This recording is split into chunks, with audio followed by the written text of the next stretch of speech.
আমাদের জবাব চাই, জবাব চাই। জবাব চাই, জবাব চাই। আর কত গড়িমসি, আর কত গড়িমসি। আমাদের পরীক্ষার বিষয়টি মেইনলি নিয়ন্ত্রণ করে ঢাকা ভার্সিটি মেডিসিন অনুষদের ডিন স্যার এবং ঢাকা বিশ্ববিদ্যালয়, কিন্তু এখানে অযাচিতভাবে বিএমডিসি প্রেসিডেন্ট স্যার এবং ডিজিএমই থেকে হস্তক্ষেপ করা হচ্ছে, যেখানে আমাদের পরীক্ষার উপর কোনো এখতিয়ার নেই। ওনাদের শুধুমাত্র আমাদের রেজিস্ট্রেশন দেওয়াটাই কাজ, কিন্তু ওনারা অযাচিতভাবে আমাদের পরীক্ষার উপর নিয়ন্ত্রণ করছেন। ওনারা বলতে চাচ্ছেন আমরা যদি এভাবে পরীক্ষা দিই আমরা নাকি ইন্টারন্যাশনাল রিকগনিশন পাবো না।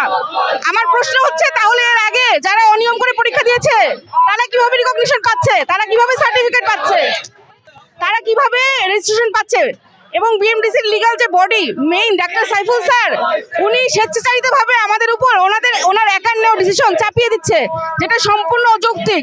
আমাদের লিগ্যাল দাবি এবং পর্যাপ্ত যুক্তি থাকা সত্ত্বেও উনি সহযোগিতা করছেন না এবং আমাদের সাথে কোনো ধরনের আলোচনায় বসতেও রাজি হচ্ছেন না। আমরা এর জবাব চাই।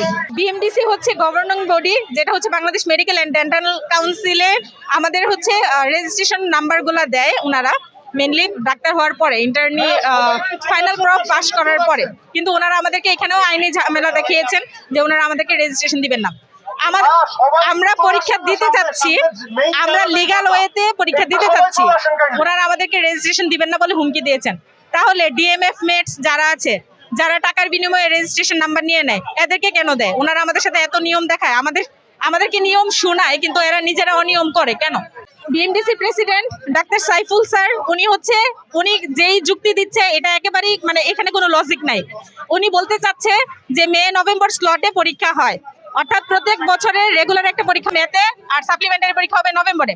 উনি এই হিসাবে যদি আগাইতে চায় তাহলে আমরা আসলে এই স্লটে কোনোদিন পরীক্ষাই দেই নাই, কারণ আমরা 2018-19 সেশন, আমাদের মধ্যে কোভিড এসেছিল, কোভিড সেশন এসেছে, জুলাই এসেছে, তার জন্য আমরা পিছিয়ে পড়েছি এবং বিভিন্ন সময়ে আমাদেরকে বিভিন্ন স্লটে পরীক্ষা নেওয়া হয়েছে। আপনি যদি দেখেন 2017-18 সেশনের পরীক্ষা 3 বার নেওয়া হয়েছে, যেখানে গত বছর আমাদের পরীক্ষা একবার নেওয়া হয়েছিল একটা স্লটে, গত বছর আমরা সেকেন্ড স্লট পাইনি। এইবার ফাইনাল ইয়ারে আমরা আছি, এখানেও আমরা একটা স্লট পাচ্ছি আর একটা স্লট পাচ্ছি না। আমাদের ব্যাচের সাথে শুধু বৈষম্য করছে, আমাদেরকে 2টা স্লট দিতে চাচ্ছেন না। কেন চাচ্ছেন না? কারণ ওনারা অলরেডি স্লট ব্যবহার করে ফেলেছেন 2017-18 সেশনের জন্য। এখন এই দোষ তো আমাদের না, এটা ওনাদের অনিয়ম, ওনারা অনিয়ম করেছেন, ওনারা এটা ব্যবস্থা করে দিবেন আমাদেরকে। ওনারা আমাদেরকে বলতেছেন আমরা যেন স্যাক্রিফাইস করি। স্টুডেন্ট কেন স্যাক্রিফাইস করবে? 17-18 সেশন 3 বার পরীক্ষা দেওয়ার সুযোগ পেয়েছে, 18-19 মাত্র একবার পরীক্ষা দেওয়ার সুযোগ পেয়েছে। এটা কি বৈষম্য নয়? এরকম বৈষম্যের শিকার আমরা কেন হব?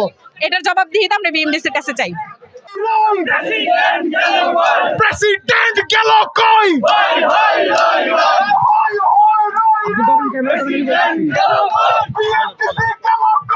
আজকে আমরা প্রায় 1000 ছাত্র এখানে অবস্থান কর্মসূচি অংশগ্রহণ করেছি। এই আমাদের যে মেডিসিন ফ্যাকাল্টি ডিন স্যার ছিলেন, তিনি আমাদেরকে দুইবার পরীক্ষা রুটিন দিয়ে সেটা বাতিল করেছেন, শুধুমাত্র এই বিএমডিসির যে প্রেসিডেন্ট আছে তার কারণে। আমরা 2018-19 সেশনের ছাত্র, প্রায় আমরা 1000 ছাত্রের পরীক্ষার এবং জীবন নিয়ে এই প্রেসিডেন্ট যে আছেন বিএমডিসি, তিনি গড়িমসি করছেন এবং জীবন নিয়ে খেলা করছেন। আমরা আজকে এখানে অবস্থান কর্মসূচি নিয়েছি আমাদের পরীক্ষার দাবিতে। আমাদের জবাব চাই, জবাব চাই। জবাব চাই, জবাব চাই। আর কত গড়িমসি, আর কত গড়িমসি।